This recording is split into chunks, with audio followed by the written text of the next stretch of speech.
Là-dessus vient la question de faits anciens, touchant un prêtre. Et épouvantable, hein. Je n'ai jamais parlé de présomption d'innocence, parce que ce sont des faits avérés, dramatiques. Y a-t-il prescription ou pas? Prescription juridique, peut-être, le droit va le dire. La majorité des faits, grâce à Dieu, sont prescrits. Et bien, certains peut-être pas, c'est la justice qui se prononcera. Est-ce que nous pouvons aussi aller au-delà et dire une prescription canonique, une prescription pastorale, ça existe ou ça n'existe pas? Au fond, vous savez qu'à l'intérieur du droit, dans l'Église, on peut demander à Rome la levée de la prescription.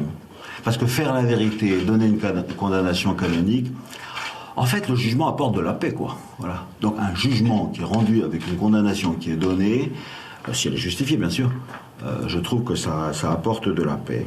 Alors, c'est quelque chose qui peut-être doit être fait, en tout cas doit être réfléchi pour nous.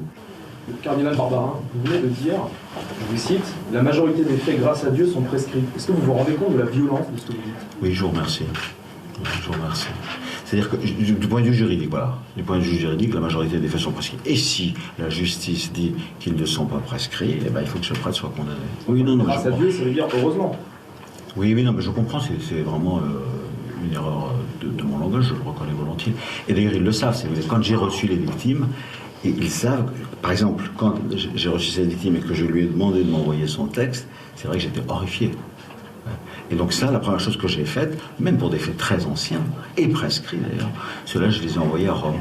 Et Rome m'a dit non, c'est pas possible. Arrêtez de lui confier un ministère. Merci de m'avoir repris, oui.